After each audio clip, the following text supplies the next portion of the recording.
incliner nos têtes.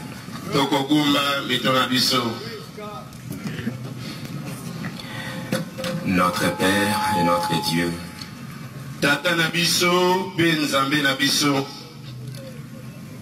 nous croyons que c'est un grand événement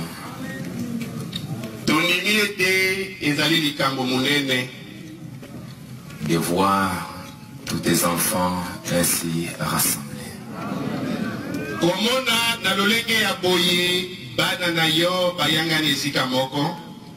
Dans l'amour divin.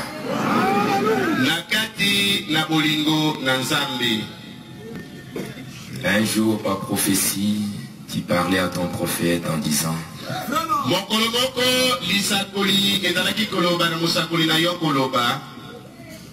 parce que tu as choisi ce chemin.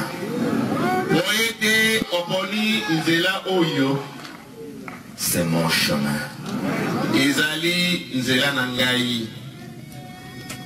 Et dans ce chemin, parce que tu l'as choisi, il y a une grande portion du ciel qui t'attend.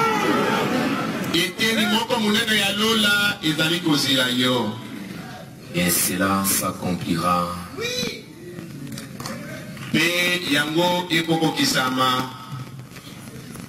dans ce grand amour divin.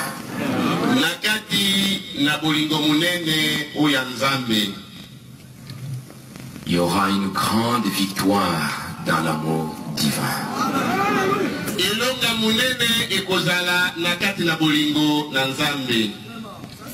Et c'est vrai, nous voyons qu'avec l'amour divin, il y a une grande victoire.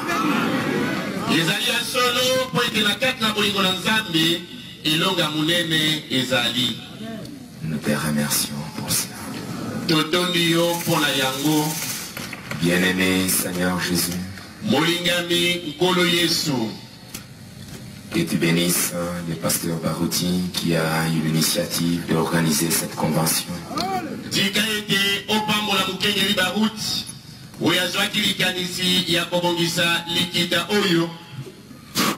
Que tu bénisses richement l'Assemblée chrétienne de Rigini qui a soutenu le pasteur pour l'organisation de cette convention.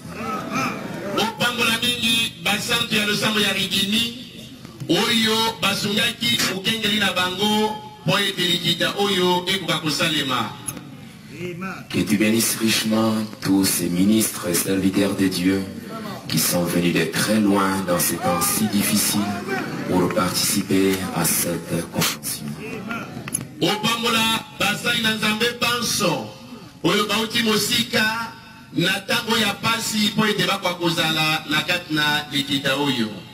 Nous croyons qu'il n'y a rien qui arrive dans le hasard.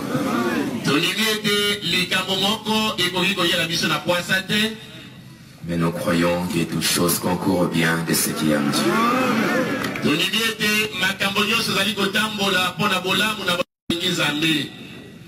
Père, nous remettons tout entre tes mains.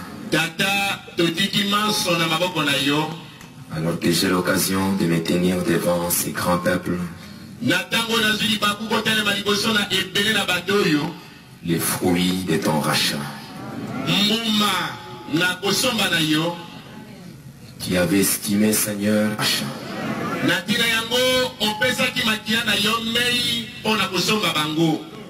Si tu avais trouvé que ton sang valait plus que,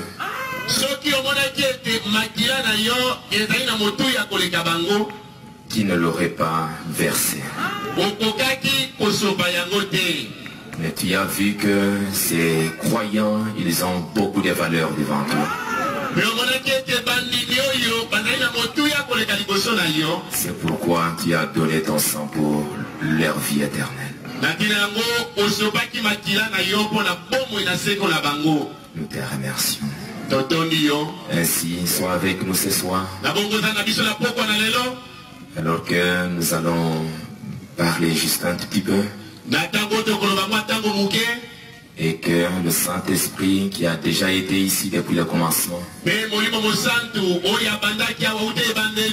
il puisse continuer avec nous. Nous espérons que toi qui as commencé, toi aussi tu arriveras à la fin.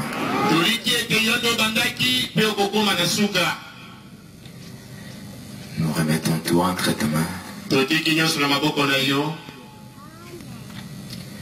Au nom du Seigneur Jésus-Christ. Amen. Que le Seigneur vous bénisse encore une fois. Alors que nous sommes debout, nous allons d'abord lire les Écritures.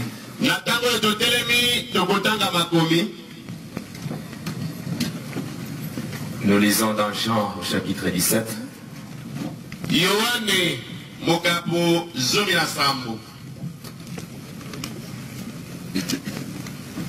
Au verset 17.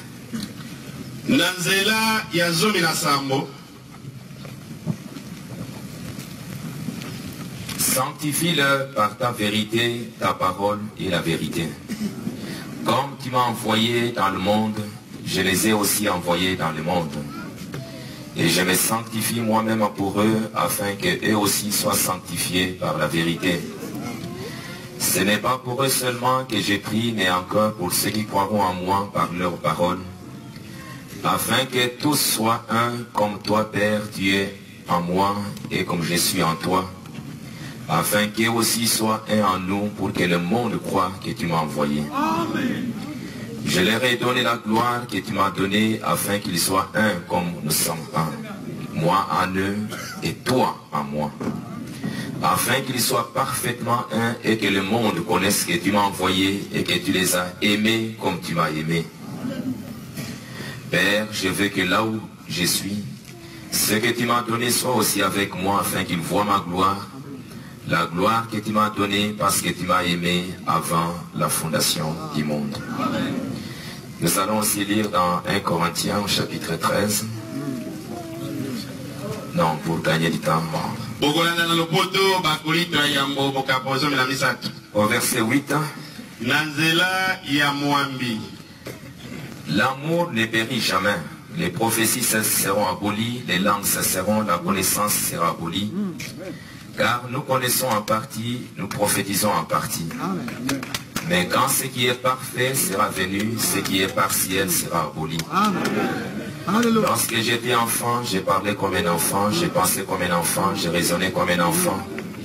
Lorsque je suis devenu un homme, j'ai fait disparaître ce qui était de l'enfant. Aujourd'hui, nous voyons au moyen d'un miroir d'une manière obscure, mais alors nous verrons face à face. Aujourd'hui, je connais en partie, mais alors je connaîtrai comme j'ai été connu. Que le Seigneur bénisse sa parole.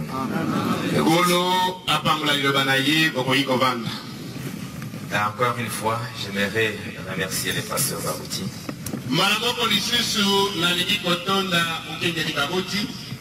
pour l'organisation de cette convention.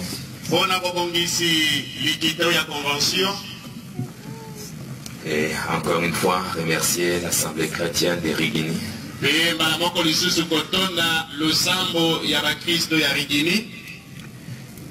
pour tout ce que vous aviez fait pour la réussite de cette convention.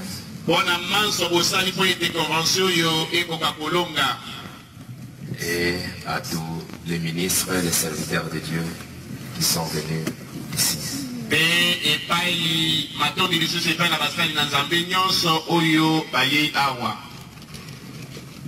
C'est une grande chose de voir les peuples de Dieu unis ensemble.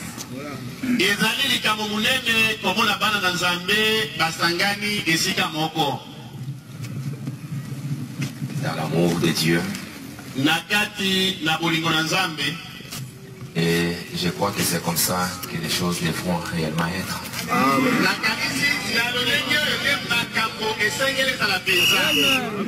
Ça c'est vrai.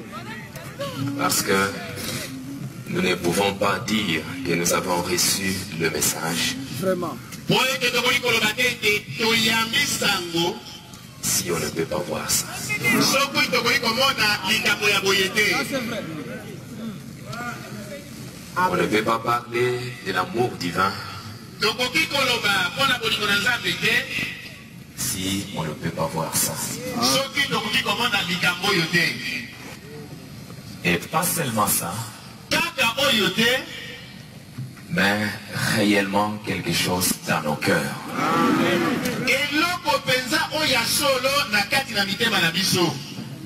Un amour sincère.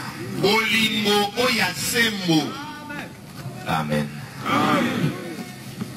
Ça, c'est déjà une petite image de ce que sera le ciel un jour.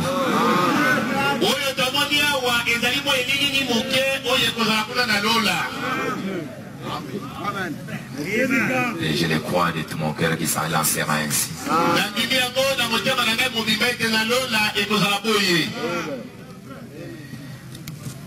J'avais voulu partager ce soir le thème qui est déjà là.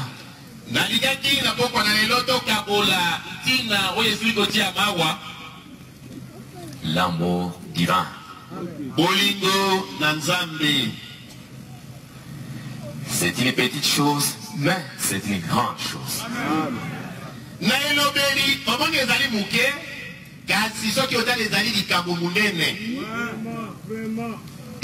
Et je souhaiterais que pendant la prédication, je souhaiterais qu'on écoute plus.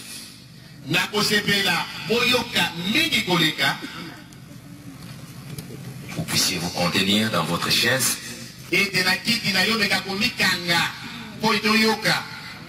et de laisser qu'on écoute. Parce que parfois on peut être trop excité et tu vas déranger quelqu'un de pouvoir bien suivre.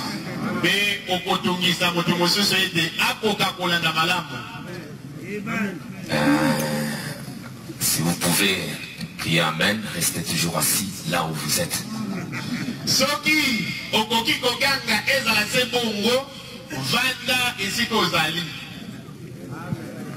Vous savez, une fois, Frère Branham a prêché un message. C'était la demeure future. C'est Frère Billy Paul qui donne les témoignages. Quand il prêchait, les gens sautaient, criaient, Amen, Alléluia.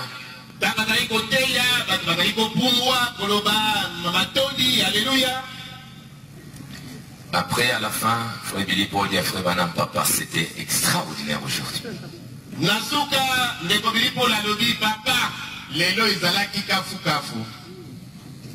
Vraiment, les gens ont compris. Le prophète dit, mon fils, ceux qui ont compris, je peux les compter du doigt.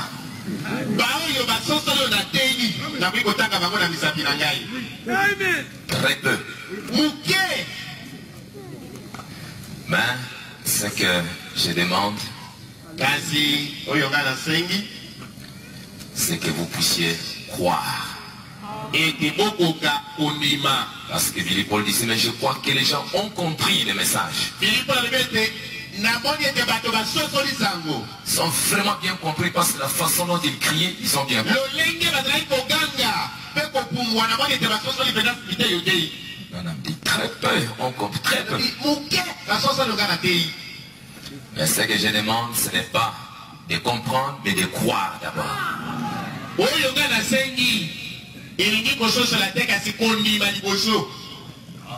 Donc, il arrive parfois, bon, on crie beaucoup, mais on n'a rien entendu.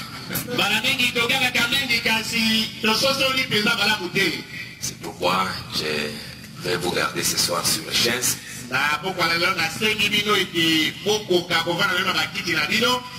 Et que vous puissiez suivre. J'ai dit que mon petit thème ce soir, c'est Jésus-Christ, la grande fontaine de l'amour.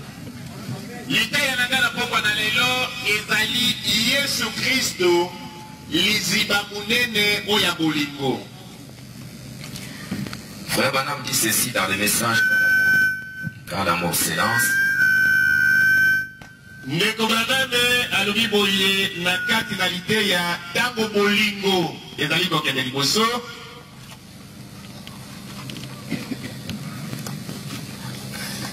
Comme je l'ai dit, c'est un grand thème.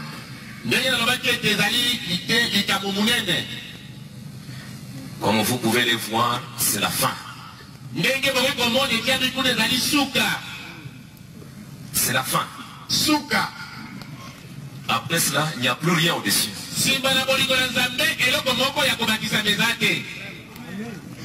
Donc c'est une grande chose.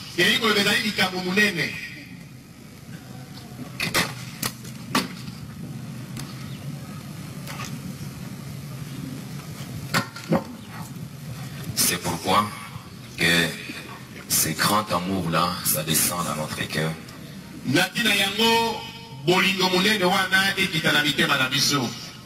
Frère Branham dit ceci dans Quand l'amour s'élance.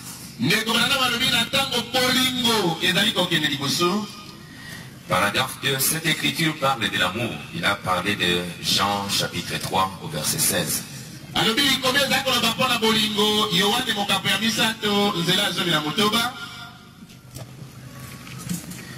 Cette écriture parle de l'amour.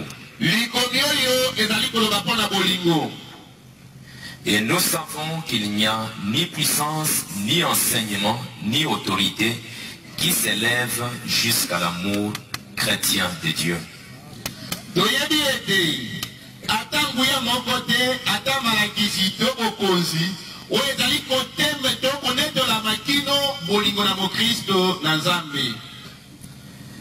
Personne ne peut expliquer l'amour de Dieu.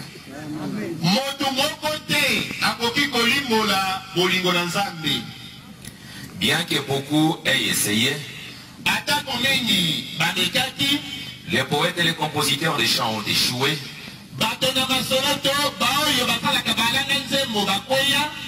En tant que serviteurs, nous prêchons l'amour de Dieu.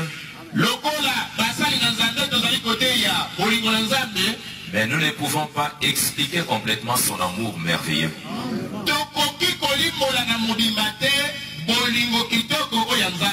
Un poète a écrit sur l'amour de Dieu.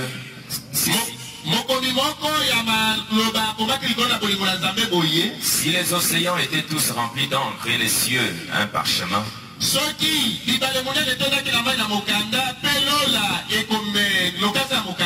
si chaque tige sur la terre était une plume, et chaque homme un écrivain, écrire l'amour de Dieu mettrait à sec les océans. Et les rouleaux ne pourraient en contenir les tout. Quoique étendu d'un bout à l'autre du ciel. Je pense que s'il y a une chose dont on a besoin dans la grande église universelle de Dieu ce soir,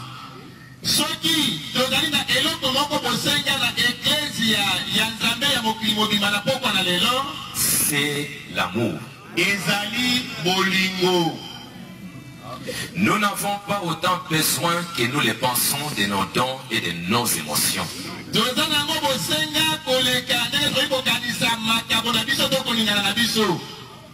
Quoi qu'il soit merveilleux,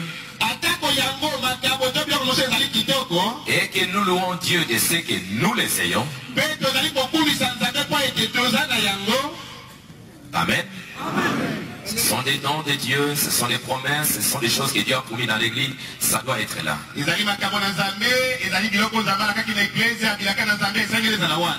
Mais il y a une chose qui est plus grande que ça. Mais si ces dons ne sont pas dirigés par l'amour,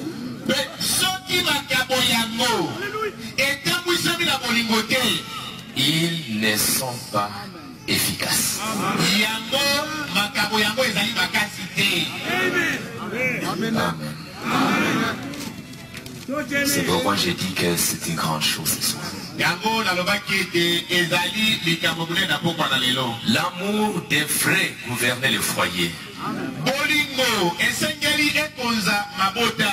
Un foyer qui n'est pas régi par l'amour n'est vraiment pas un foyer. Si le mari et la femme ne s'aiment pas profondément, Ils ne peuvent pas avoir confiance l'un dans l'autre. Rappelez-vous, l'amour est la puissance la plus forte au monde.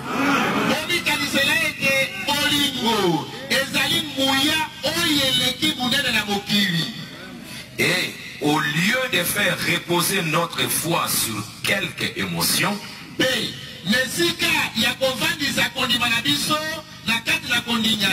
ce qui est en ordre,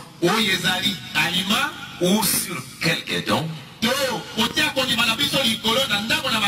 ce qui est en ordre, comme crier ou parler en langue, nous devrions faire reposer notre foi sur l'amour de Dieu.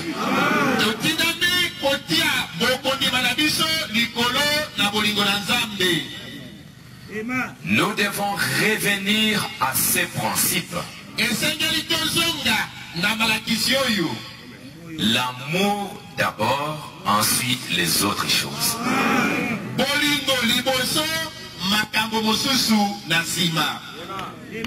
Et vous savez que dans Éphésiens au chapitre 4, là on nous a parlé des ministères. Paul nous dit que tous ces ministères doivent se faire dans l'amour.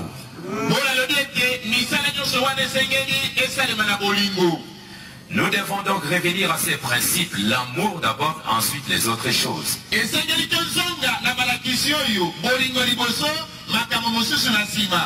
Si nous faisons cela,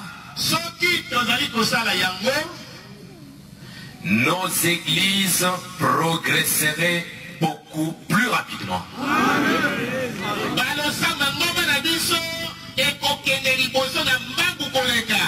Car Dieu est amour.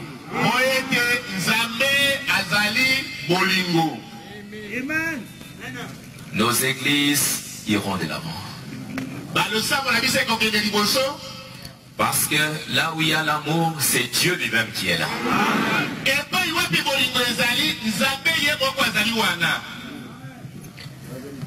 Frère Branham dit,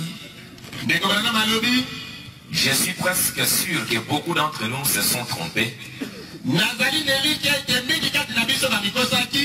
Ayant l'amour philéo, pensant que c'était l'amour agapao.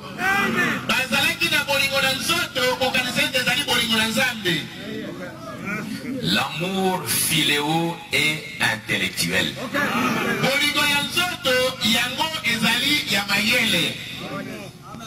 Tandis que l'amour agapao vient du cœur.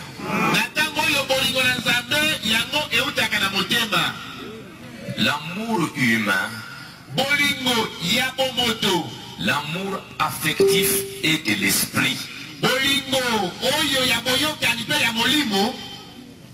et de l'esprit, ça vient de l'esprit.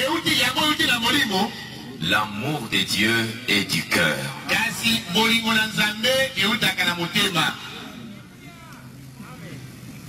Ça vient du cœur.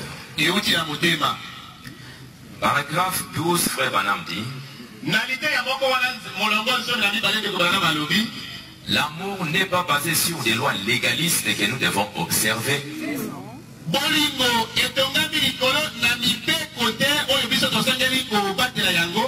L'amour est basé sur la foi.